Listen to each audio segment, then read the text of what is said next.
everyone, my name is Mehek. I hope you guys are fine and you're safe. And like always, I also hope that you guys are reading. We are back with another interesting book. This review is actually 1 week late because last week I was traveling with my family, with my mom, dad, and I'm so grateful because it was like a much needed family holiday that we all needed. And so the book that I finished is Where the Light Gets In. It's by Lucy Dallon.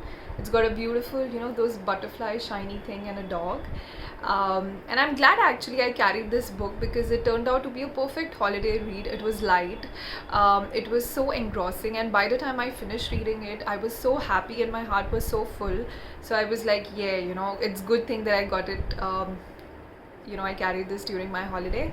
Coming to the book actually teaches you, it's based on a lot of themes, but the major themes would be, to always have courage, that you can still pick up your shattered pieces and you can move on and you can start afresh.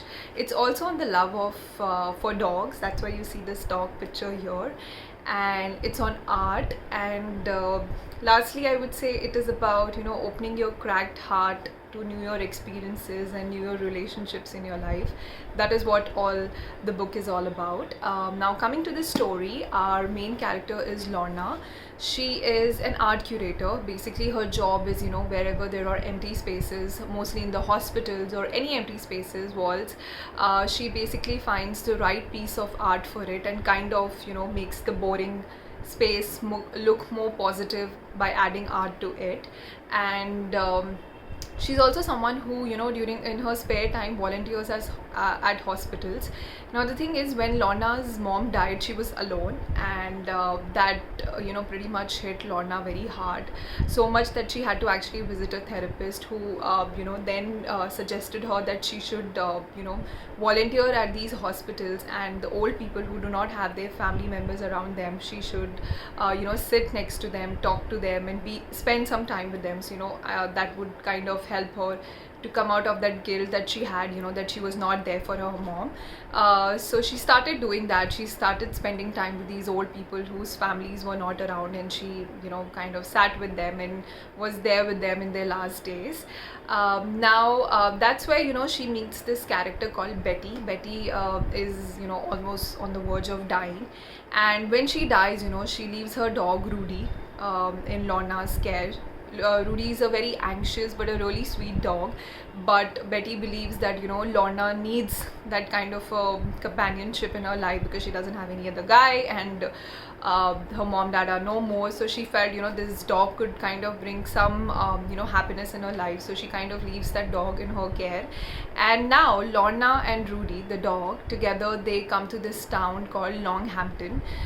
So Lorna has kind of is starting afresh in her life. She moves to this town called Longhampton, where she has taken a gallery. She has bought a gallery and she wants to run this art gallery, and moreover she basically wants her own space where she can have some peace. She can start afresh, and she believes that because her mom was a really great artist, but she's really not found her footing in the art as well. So she's really looking forward that this new town or new space, and living alone would kind of spark that creativity in her. So she's really looking out to this new chapter in her life and looking for much needed peace. But it's not that easy for Lorna because when she shifts to Longhampton was her home. So when she was till she was 13, she stayed in this town, and then she moved ahead. Longhampton is also the town where her very close-knit family, her parents and her sister and everyone, they broke apart. It's also where her insecurities took root. So like I said, her mom was a great artist, but Lorna never could create something that she could marvel at, so she thought that she's not a great artist. So this is also the place where her insecurities took root that still exist in her. And it's also the place where her complex love story with her childhood crush Sam started. So with all these baggages, still she's here in this town hoping that it might turn out to be really good for her. That is what she's strongly hoping. But there's a nice twist in the book. That's where the book gets really interesting. Lorna's days become quite hectic because she's really trying to manage this gallery and run. And just when she thought she's having a peaceful time, her best friend crashes her art gallery come residence. The best friend has lost the job, and she's looking out for a place to start, to stay for a while. So obviously she comes to Lorna and she's like, I want to stay with you.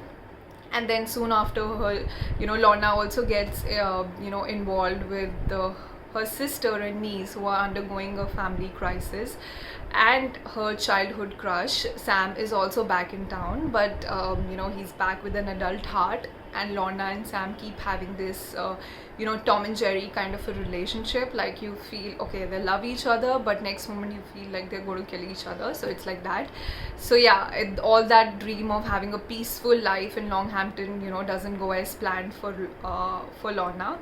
And so yeah, this is what the book is all about. This is where it gets interesting, when all these twists and turns comes in Lorna's life. But through these twists and turns, she finally realizes and that she needs to open her heart to newer friends and old friends.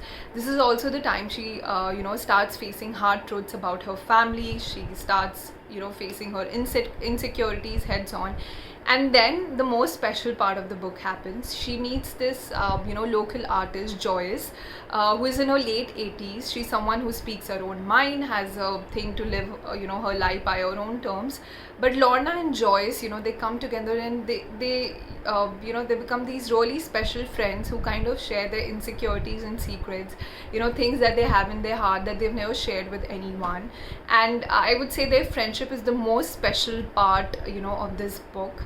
And yeah, as you go on, you read about that how much similar Joyce and Lorna has been, and their friendship becomes the most, like I said, becomes the most special part of this book. And yeah, this is what the major plot of the book is. And as you go on, the book explores a lot of themes. It on memories, on families, on this small community coming together for art, for love, for family.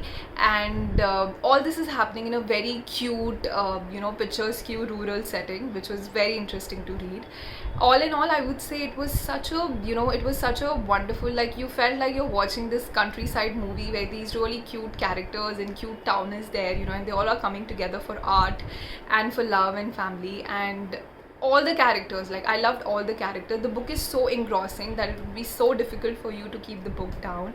Lorna is going to be your favorite character. She's someone who is filled with so much kindness for the people she's just met. She's just met you and she literally opened her doors for you. So yeah, you can't help but fall in love with her. So yeah, all in all, I would definitely recommend this book. It definitely teaches you that there is light in darkness. You just need to try harder and give yourself that second or third chance to a new life, which is, I would say, the major takeaway from this book. There's also a quote, actually. Yeah, it goes like, Lorna, those cracks in your heart where things didn't work out quite as you hoped, but you patched yourself and carried on. That's where the light gets in. So no matter how many cracks you have in your heart, or whatever has happened in the past, you need to give yourself that second, third, or fourth, or fifth chance, because you never know when the light will just get in. So yeah, that's all on this book. Really special, sweet read. I'm gonna see you guys next week with another book. Till then, take care. Bye bye.